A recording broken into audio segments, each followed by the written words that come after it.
Good morning to you. अभी हमारा जो भारत विज्ञान चैप्टर शुरू है, इस प्रकरण के अंदर हमने पिछली बार भारत उत्पत्ति के बारे में देखा था। और स्कंद पुराण में कैसे बताया गया है कि भारत की उत्पत्ति कैसे हुई, उसे हमें रसशास्त्र के अर्थ में कैसे समझना है, इसके बारे में सीखा था। तो उसको एक बार क्विकली रिवाइज करके फिर आगे बढ़ते हैं।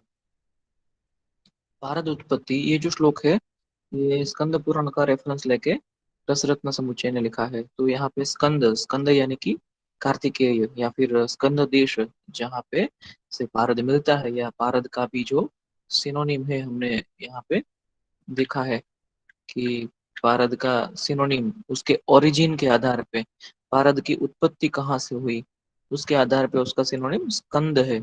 ये जो है ये स्कंद पुराण से लिया गया है। और जो कार्तिकेय है, शिव जी के पुत्र कार्तिकेय, उनका भी नाम स्कंद है।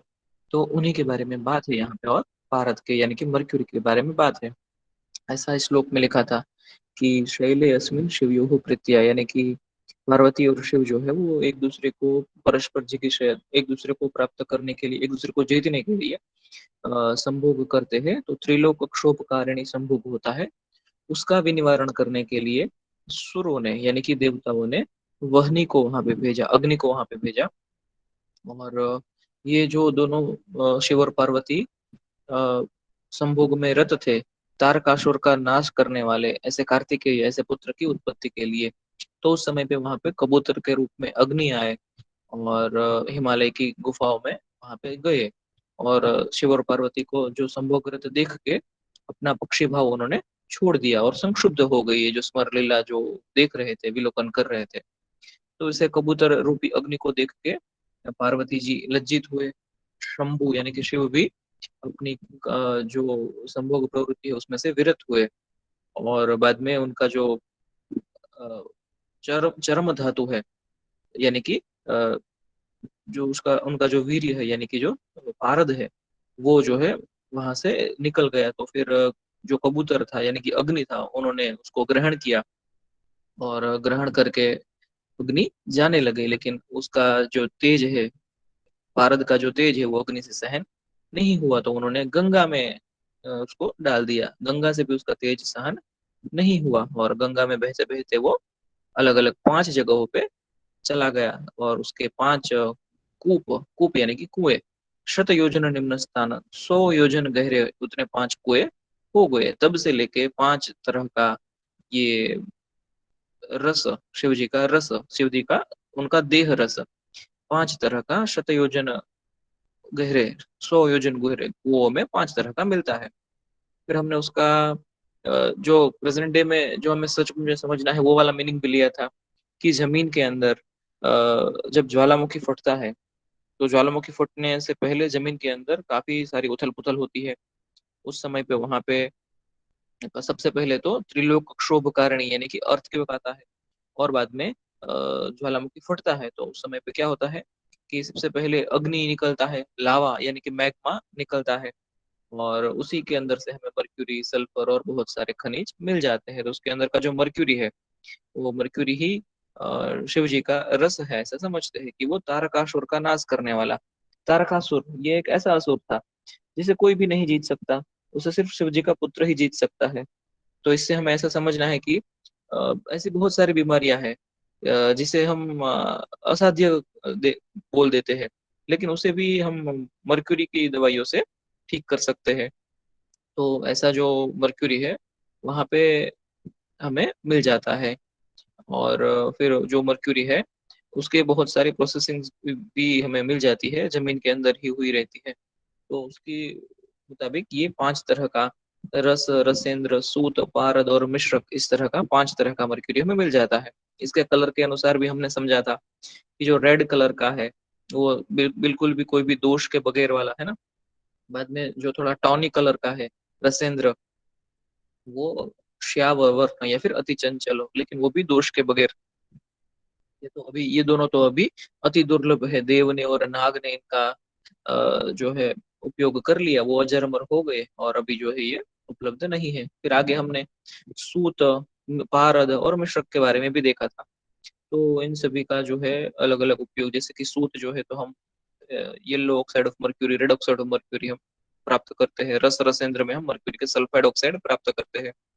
पारद जो है हमें silver shining mercury, free mercury मिल जाता है। और मिश्रक के अंदर हमने देखा था कि मयूर चंद्रिका छाया, यानी कि बहुत सारे अलग अलग रंग, नाना वर्ण, बहुत सारे अलग अलग रंग वाला जो मर्क्यूरी है अलग अलग धातुओं के साथ एमालगम बनाया हुआ है, वो हमें मिल जाता है। तो ये जो सूत है, पारद है, मिश्रक है, इन तीनों अभी ये अवेलेबल है।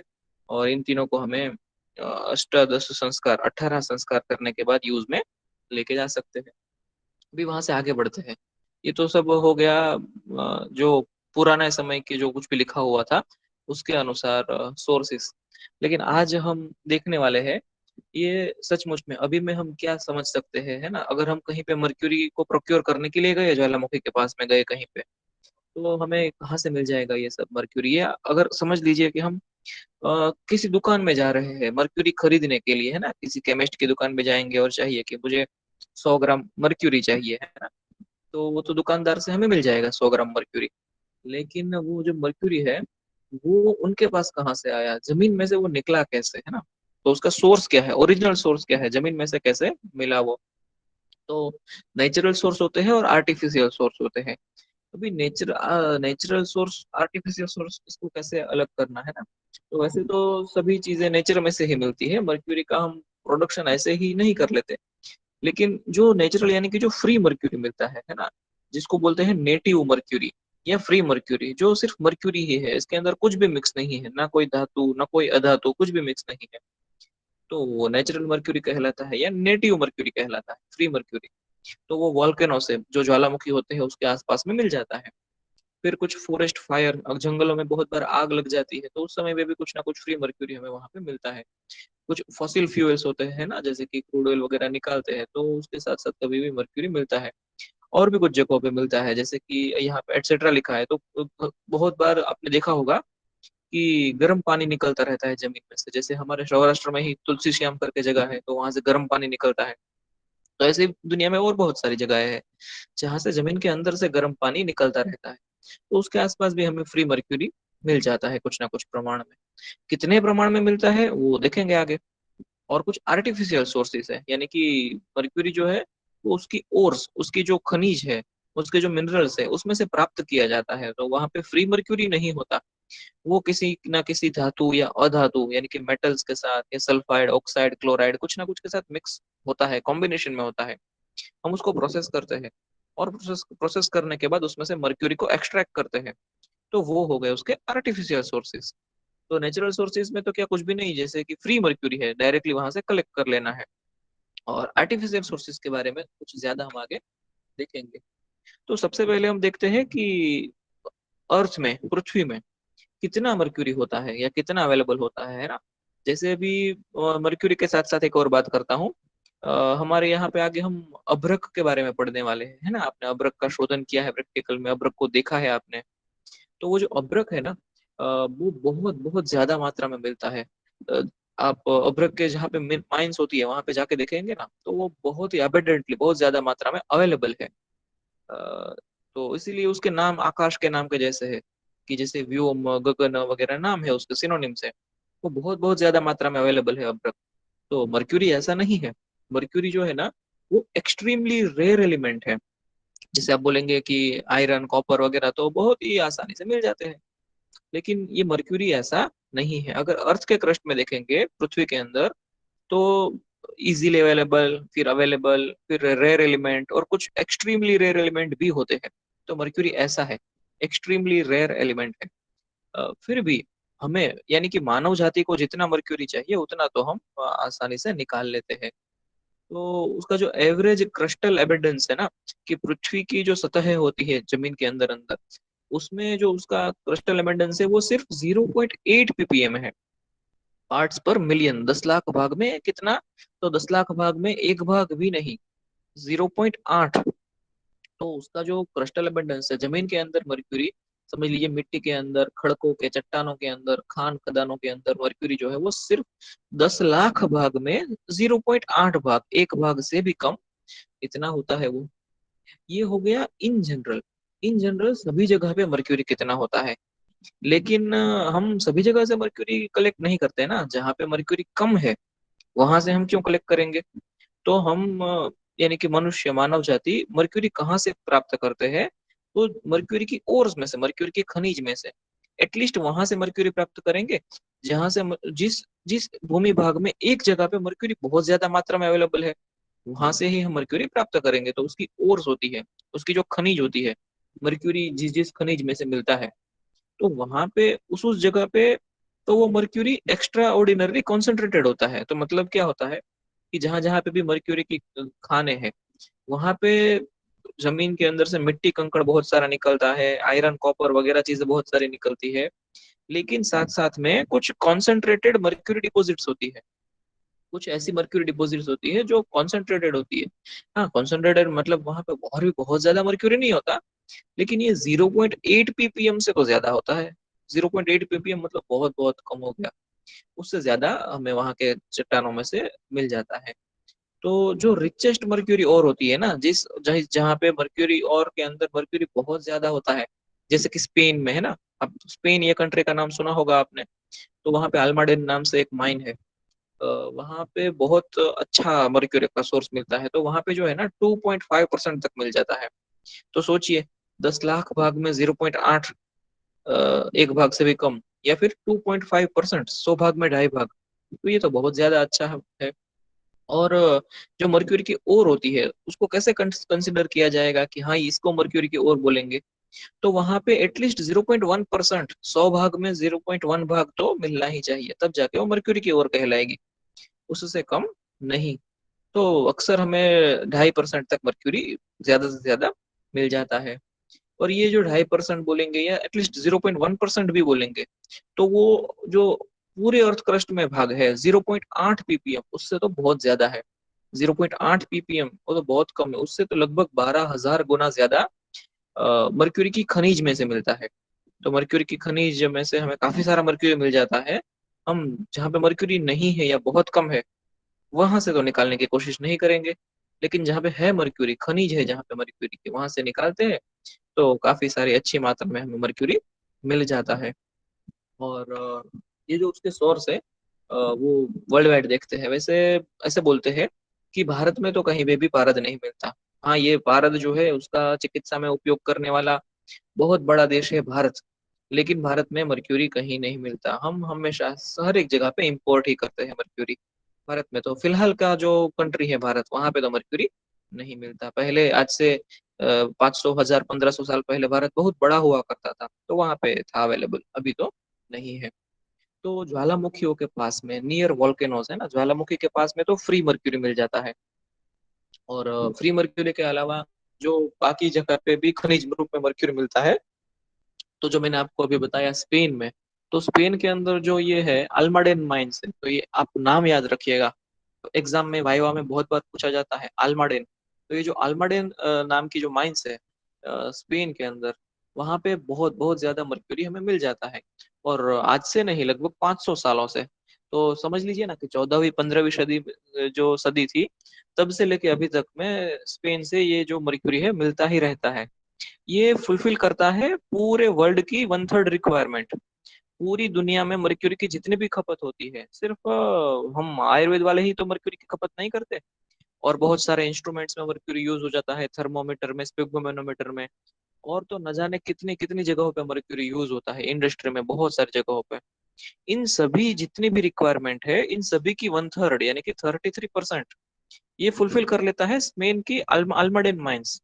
और हाँ, मैंने यहाँ पे लिखा नहीं, लेकिन आप याद रखिए कि स्पेन की जो अल्माडेन माइंस है, इसमें एक बहुत खास विशेषता है कि उसकी माइंस में आप जितना नीचे नीचे नीचे खोदते जाते हैं, उतना उतना ज्यादा ज्यादा मर्क्यूरी मिलता जाता है। जैसे कि आज से 200-400 साल पहले वहां पे से मर्क्यूरी का उत्खनन जितना भी होता था, तो उससे गहरे जाने पे और ज्यादा से ज्यादा मर्क्यूरी मिल रहा है।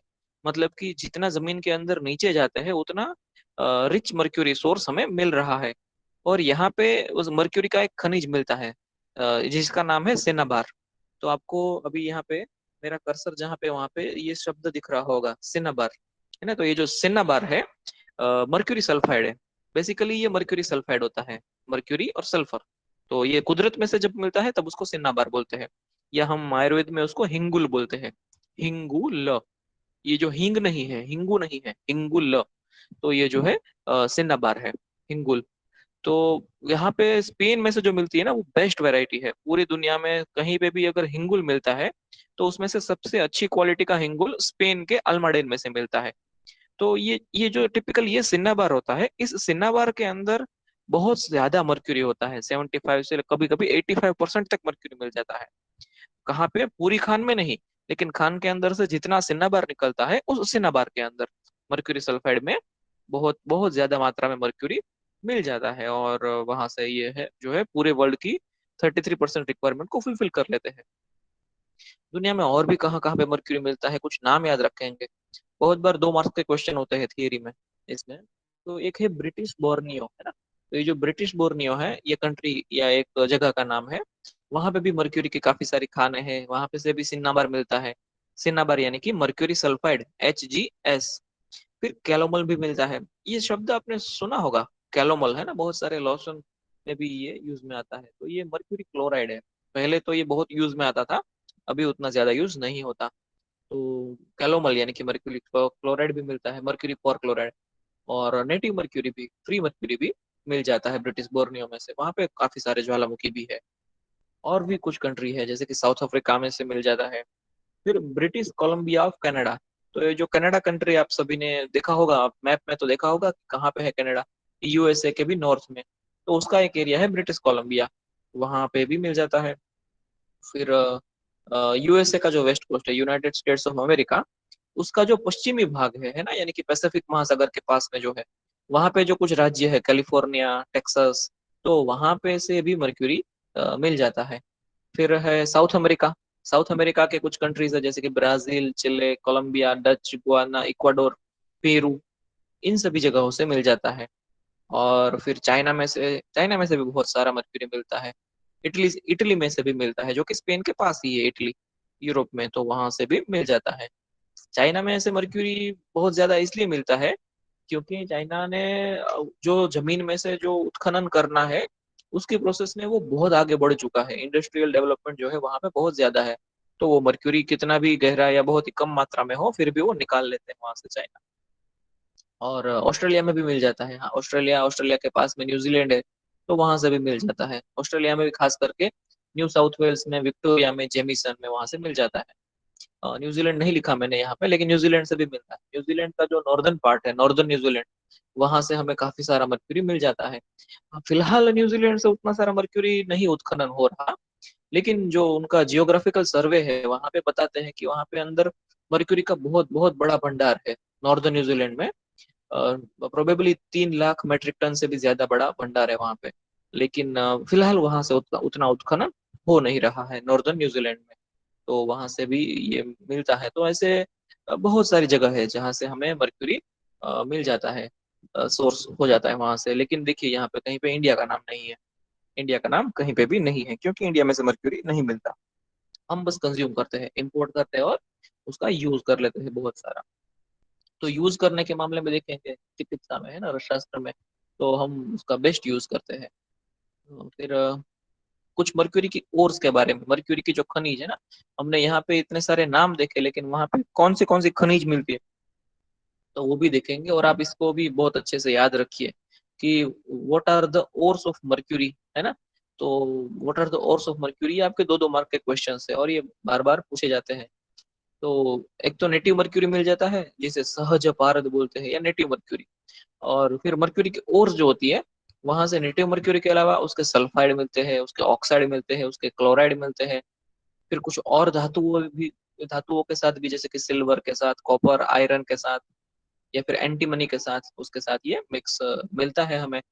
तो उसकी जो खनिज होती है, वहां पे मर्क्यूरी धातुओं के साथ या फिर अधातुओं के साथ, यानी कि मेटल और नॉन मेटल, सभी के साथ मिक्स हुआ मिलता है।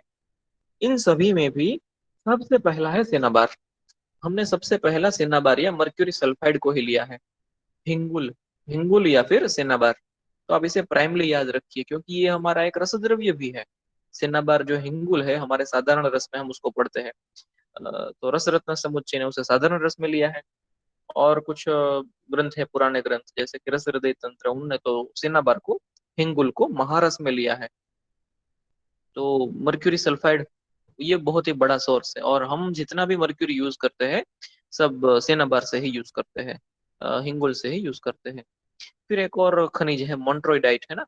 तो ये मर्क्यूरी ऑक्साइड है, कल मैंने इसका फोटो दिखाया था आपको, है ना, red oxide of mercury, yellow oxide of mercury.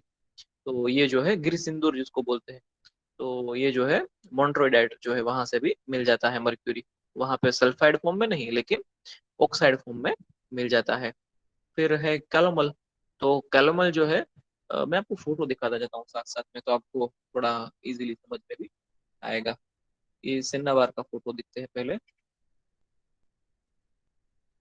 सिन्नाबार तो वैसे कल भी देखा था, आज फिर से एक बार देख लेते हैं। तो आपको यहाँ पे दिख रहा है ना, इमेजेस में जाके और देखेंगे तो यहाँ पे आपको दिख रहा है सिन्नाबार कैसा होता है। तो ऑलमोस्ट रेड कलर का ये रहता है। आप ये बर्तन के फोटो जो कुछ भी आ गए हैं उसको छोड़ दीजिए। अ, हाँ ये देखिए, तो इस तरह से सिन्नाबार हमें मिलता है। फिलहाल हमारे पास हमारी लैब में इसका सिर्फ सैंपल है। सिनेबार है हमारे पास, लेकिन हिंगुल, लेकिन वो सिर्फ सैंपल है, यूज करने जितना सिनेबार अभी फिलहाल हमारे पास नहीं है। तो आपने लैब में भी देखा होगा, वापिस आएंगे जब यहाँ पे तब फिर से देखिए। और ये जो है मर्क्यूरी का सोर्स है, प्राइम सोर्स है, और इसमें से हम प्राप्त कर लेते हैं मर्क्यूरी को। फिर आगे दूसरा जो है, सिनम्बर के बाद हमने देखा था मोन्ट्रोइडाइट, है ना। तो ये मोन्ट्रोइडाइट के बारे में भी एक बार उसका फोटो देख लेते हैं, तो आपको थोड़ा पता चलेगा कि ये कैसा खनिज होता है।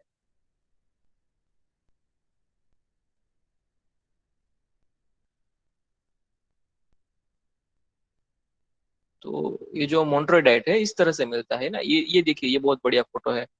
तो गिर सिंदूर नाम से इसे जाना जाता है। तो ये जो है खड़कों के अंदर कुछ दरारें होती है, तो वहां पे इस तरह से जमा हुआ मिलता है हमें यहाँ पे। फिर ये देखिए, ये भी बढ़िया फोटो है। तो यहाँ पे खड़कों के अंदर जमा हुआ ऐसे थोड़ा थोड़ा सा ये ऑक्साइड, मर्क्यूरी का ऑक्साइड जो है मिल जाता है। ये रेड होता है, येलो होता है। देखिए यहाँ पे आपको ये येलो दिख रहा है। तो येलो ऑक्साइड या फिर रेड ऑक्साइड अपने अपने ऑक्साइडेशन की स्थिति के अनुसार वो येलो या फिर रेड ऑक्साइड होता है। तो ऐसे बहुत सारे फोटोज आपको मिल जाएंगे। अगर कभी हमें मौका मिला प्रोक्योरमेंट के लिए जाने का, तो हम जाके भी देखेंगे ये मोटरडेट। हाँ, तो ऐसे ये जो है मोन्ट्रोइडाइट है। फिर कैलोमल के बारे में देखते हैं, जो कि मर्क्यूरी का क्लोराइड है, पर क्लोराइड, Hg2Cl2 है यहाँ पे। तो कैलोमल जो है उसका फोटो भी देखते हैं, तो उसके बारे में भी पता चलेगा।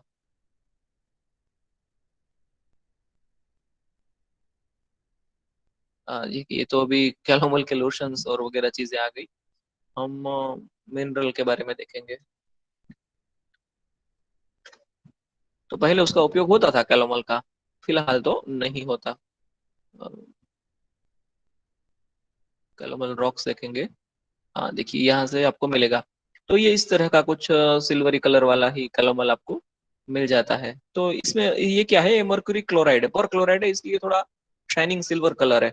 अगर ये सिर्फ HgCl2 होता, Hg2Cl2 नहीं, लेकिन HgCl2 होता, तो आपको ये व्हाइट कलर का दिखता। तो ये बहुत ही अच्छा, एकदम ब्राइट व्हाइट कलर का दिखता। और ये जो है देखिए, ये लिखा है ना, फ्लोरोसेंट कैलोमल, जर्मनी में से मिलता है, ये मिला हुआ है यहाँ पे। तो ये इस तरह का आपको मर्क्यूरी मिल जाएगा। लेकिन ये सिर्फ मर्क्यूरी नहीं है, अगर ये सिर्फ मर्क्यूरी होता तो ये लिक्विड होता ना, तो ये तो बह जाता है यहाँ से। ये चिपका हुआ है क्योंकि इसके साथ क्लोरीन भी है साथ में। तो ये मर्क्यूरी का क्लोराइड है, जैसे आपको सोडियम क्लोराइड पता है, तो वैसे ये Hg2Cl2 ये मर्क्यूरी का क्लोराइड या फिर ये कैलोमल है। फिर और बहुत सारे जो है आपको मिल जाएंगे धातुओं के साथ भी। तो ये तो हमने उसके सल्फाइड, ऑक्साइड, क्लोराइड के बारे में देखा। आगे जो है कुछ मेटल्स के साथ भी ये मिला हुआ मिल जाता है, जैसे कि सिल्वर एमालगम। ये बहुत ही कॉमन है, बहुत ही पॉपुलर भी है। अभी तो नहीं यूज होता, लेकिन पहले के समय में ये तो डेंटल प्रोसीजर में भी बहुत यूज होता था, सिल्वर एमालगम, है ना। आपने देखे होंगे कुछ लोगों के दांत ऐसे सिल्वर कलर के। तो ये तो आर्टिफिशियली बनाया हुआ सिल्वर एमालगम होता था, सिल्वर और मर्क्यूरी को मिक्स करके बना देते थे। लेकिन पहले, सॉरी, लेकिन नेचुरली सोर्स में भी ये मिल जाता है, जमीन के अंदर से भी बहुत सारी जगहों पे सिल्वर एमालगम मिल जाता है। तो वहां पे मर्क्यूरी और सिल्वर ये दोनों जो है आपस में मिले हुए यानी कि मिश्र धातु के रूप में मिल जाते हैं, तो उसको क्या बोलते हैं, सिल्वर एमालगम। फिर आगे कुछ और सोर्स है जैसे कि टेट्राहेड्राइट है ना, तो टेट्राहेड्राइट है या फिर उसे मर्क्यूरी फैलोर भी बोलते हैं। तो वहाँ पे मर्क्यूरी और कॉपर भी आपस में मिले हुए जमीन में से मिलते हैं हमें। तो ये बहुत अच्छा कॉम्बिनेशन है। हम जब पारद के संस्कार करते हैं तो भारत का आठ आठ संस्कार होने के बाद फिर हम यही तो बहुत मेहनत से करते हैं ना, अभ्रक का सत्व माक्षिक का सत्व इसके अंदर मिलाने के लिए। तो मर्क्यूरी और कॉपर का अगर कुदरत में से ही हमें ऐसा खनिज मिल जा रहा है तो ये तो बहुत ही बढ़िया है, लेकिन फिलहाल हम उसका डायरेक्टली उपयोग ना करके उसमें से मर्क्यूरी एक्सट्रैक्ट करके फिर उसका उपयोग कर रहे हैं। फिर है टेट्राहेड्राइट के बाद है लिविंगस्टोनाइट। तो लिविंगस्टोनाइट के अंदर हमें मर्क्यूरी, एंटीमनी और सल्फर का ये मिश्रण मिल जाता है। तो एंटीमनी कहाँ पे है ना, आप थोड़ा देखिए। एंटीमनी पीरियोडिक टेबल में एंटीमनी कहाँ पे आता है, देखिए ये वाला जो पीरियोडिक टेबल है, तो इसके अंदर एंटीमनी कहाँ पे है ये आपको देखना है। अभी कभी मिल जाए तो बहुत बढ़िया, वरना आप बाद में भी देख सकते हैं। देखिए मुझे यहाँ पे दिखा 51 नंबर पे मेरा कर्सर जहाँ पे है, एस बी, एस बी मतलब एंटीमनी है वो, उसको एस बी बोलते हैं, स्टिबनाइट भी बोलते हैं। और ये जो है एंटीमनी है।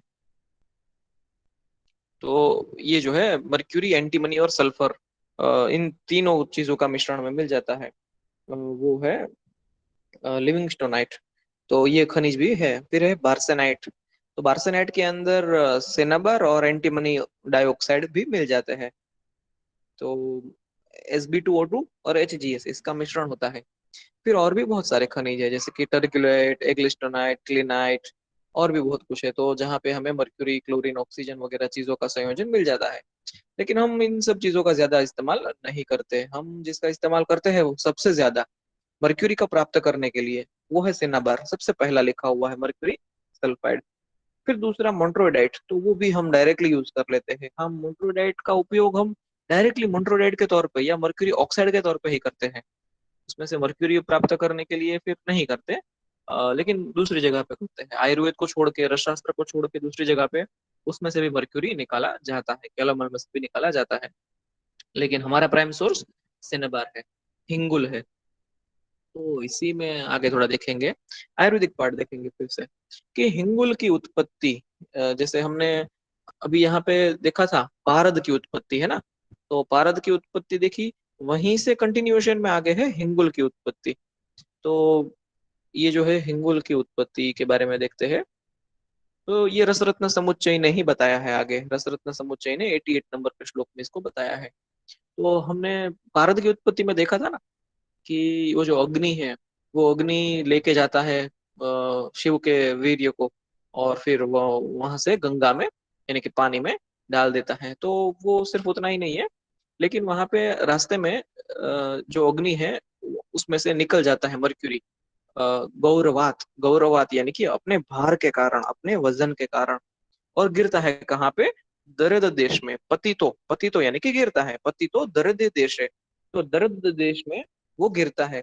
या फिर हम ऐसे ही समझ सकते हैं कि भूतकाल में कहीं पे जो जहाँ पे वोल्केनिक इरप्शन हुआ रहेगा, तो वोल्केनिक इरप्शन के बाद जो है बहुत सारा मर्क्यूरी या फिर मर्क्यूरी सल्फाइड जो है वो वहां पे मिला रहेगा दर्द देश में।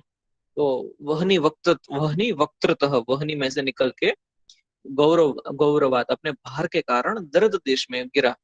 तो मर्क्यूरी जो है अपने हेवी वेट के कारण फायर में से निकल के यानी कि वॉल्केनो में से निकल के दर्द देश में ये गिर गया। और स रसो, ऐसा जो रस था, ऐसा जो मर्क्यूरी था, भूतले लीन, भूतले यानी कि जमीन के अंदर लीन हो गया, वहां की जमीन में वो एब्जॉर्ब हो गया, वहां की जमीन में लीन हो गया। तो तत देश निवासिन, उस देश के जो लोग रहते थे वो जो है उसमें से मर्क्यूरी निकालते रहते हैं। तो ये जो दर्द देश है ये कौन सा है, ये भी आपको समझना है। वाइवा में डेफिनेटली पूछा जाता है। आप अगर 60 स्टूडेंट है तो इसमें से 5-10 स्टूडेंट को तो पूछते ही है कि ये दर्द, अगर पारद के बारे में पूछा, हिंगुल के बारे में पूछा, तो हिंगुल के लिए दर्द देश पूछते हैं कि दर्द देश यानी कि कौन सा देश है ना। तो मैंने यहाँ पे लिखा है कि the area between Himalaya and उपरिशियन। तो इसमें से हिमालय तो आप सभी को पता होगा, हिमालय कहाँ पे है ना, भारत और तिब्बत के बीच में हिमालय है। और ऊपरी शेन शायद आपने नाम सुना होगा। ऊपरी शेन का मतलब होता है कि एक ऐसा पर्वत जो शेन शेन यानी कि ईगल गरुड़ उनकी पहुंच से भी बाहर है। तो वैसे हम जानते हैं ना कि गरुड़ जो है ईगल जो है वो तो बहुत ऊपर ऊपर बहुत ऊंचा उड़ते हैं, लेकिन वो भी उतना ऊंचा नहीं उड़ सकते। उतना ऊंचा उतने ऊंचे पर्वत हिमालय के आसपास और भी जगहों पे है, सिर्फ हिमालय में तो है ही, हिमालय के आसपास और भी जगह पे है, तो उसको बोलते हैं ऊपरी शेन। तो हिमालय के पास में ही एक पर्वतमाला है, उसको ऊपरी शेन बोलते हैं। मैं आपको थोड़ा दिखाता हूँ उसके बारे में, तो आपको पता चलेगा कि ये दर्द देश एक्चुअल में है कहाँ पे।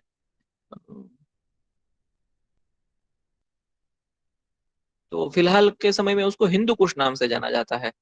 ऊपरी एशियन उसका ओरिजिनल नाम है, लेकिन अभी के समय में इसको हिंदू कुश ऐसे नाम से जाना जाता है। तो अभी आपको ये मैप दिख रहा है ना, तो इस मैप के अंदर यहाँ पे पहले मैं आपको पूरा मैप दिखा देता हूँ ताकि आपको पता चले। है ना, ये इंडिया है, और फिर इंडिया के अंदर हम यहाँ पे जम्मू कश्मीर की ओर जाएंगे। तो जम्मू कश्मीर यहाँ पे देखिए, ये जंक्शन आपको दिख रहा है ना, जम्मू कश्मीर, फिर मतलब इंडिया, पाकिस्तान और अफगानिस्तान तीनों का जंक्शन है यहाँ पे देखिए। ये जो है वखान कॉरिडोर नेचर रेफ्यूजी वगैरह लिखा हुआ है वहां पे ना, तो यहाँ पे है हिंदू कुश। तो ये तो आपको हिमालयन रेंज पता है। ये पूरी हिमालयन रेंज है, मेरा कर्सर जहाँ पे जा रहा है। तो हिमालय के ऊपर यानी कि ये पाकिस्तान, अफगानिस्तान, ताजिकिस्तान, भारत, इन सभी के बॉर्डर्स जहाँ पे मिलती है, वहां पे ये हिंदू कुश माउंटेन है। तो ये जो है आपको यहाँ पे मिल जाएगा हिंदू कुश। वैसे तो अभी के समय में ये अफगानिस्तान में आता है, फिलहाल की जो बॉर्डर्स है उसके अनुसार वो अफगानिस्तान के अंदर आता है, लेकिन उसकी कुछ माउंटेन रेंज पाकिस्तान के अंदर भी है, कुछ भारत के अंदर भी है, तो वो हिंदू कुश कहलाता है। तो ये जो है हिंदू कुश माउंटेन यानी ये, और हिमालय, तो हिमालय कहाँ पे आपको पता है ना। तो ये वाला प्रदेश हिंदू कुश और ये वाला प्रदेश हिमालय, उसके बीच का जो एरिया है, यानी हम फिलहाल में उसको अफगानिस्तान का नॉर्दर्न अफगानिस्तान या फिर नॉर्दर्न पाकिस्तान ये भी बोल सकते हैं। तो वहां पे ये उस जगह की बात है। तो वहां पे जो है मर्क्यूरी जो है मिल जाता है, हिंगुल जो है मिल जाता है, सॉरी मर्क्यूरी नहीं, हिंगुल मिल जाता है, सेनाबार मिल जाता है, सेनाबार यानी कि हिंगुल। तो आप ये याद रखिए, जो यहाँ पे पहला वाला लिखा है सिन्नाबार, सिन्नाबार यानी कि मर्क्यूरी सल्फाइड, वही है हिंगुल। तो हिंगुल जो है वहां पे मिल जाता है, वहां की जमीन के अंदर एब्जॉर्ब हुआ बहुत बहुत सारा हिंगुल है। और वहां के देश के लोग क्या करते हैं, रसरत्न समुच्चय ने बोला है, उनसे भी पहले लोग ऐसा करते थे वहां पे। तत देश निवासिन, वहां के जो लोग रहते हैं वो ताम मृद, वहां की जो मिट्टी है उसको पातना यंत्र क्षिप्तवा, पातना यंत्र या ऊर्ध्वपातन यंत्र क्या है ये आपको पता है ना, आप पढ़ चुके हैं ऊर्ध्वपातन यंत्र। पातना यंत्र क्षिप्तवा, पातन यंत्र के अंदर लेके सूतम हरंती च, तो वो लोग जो है वहां के देश के लोग जो है क्या करते हैं, वहां के देश की मिट्टी को, मिट्टी यानी कि वो क्या है, वो हिंगुल का सोर्स है वो मिट्टी, तो वहां से हिंगुल को पातन यंत्र में लेके मर्क्यूरी निकाल लेते हैं।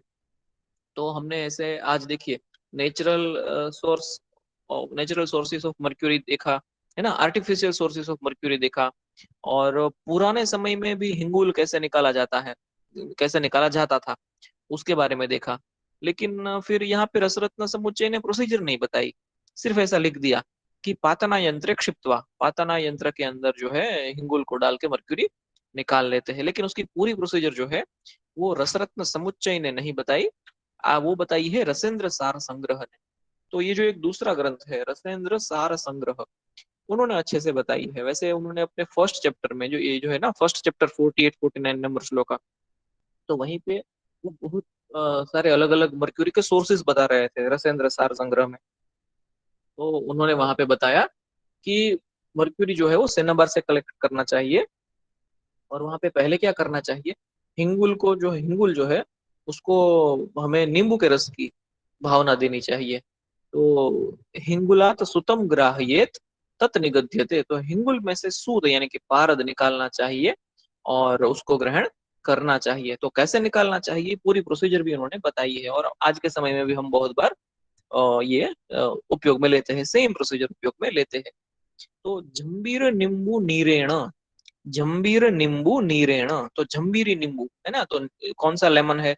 जंबीरी नींबू, ये आपको पता है, हमने अम्ल वर्ग में भी देखा है, जो बहुत ही खट्टा होता है, जो जंबीरी नींबू बोलते हैं, बड़ा सा बहुत बड़ा नींबू होता है ना। तो उसके रस में मर्दितो हिंगुलम दिनम, एक दिन के लिए, एक दिन के लिए हमें हिंगुल को, यानी कि मर्क्यूरी सल्फाइड को खट्टे रस में, नींबू के रस में मर्दन करना चाहिए। तो वैसे तो यहाँ पे नींबू के रस, जंबीर नींबू के रस में ही बोला है, लेकिन हम इसमें दूसरा भी लेते हैं, जैसे जैसे भारत में जहाँ पे जो भी खट्टे रस की उपलब्धता है, जैसे कि हम नींबू के रस में मर्दन करते हैं, जंबीर नींबू के रस में।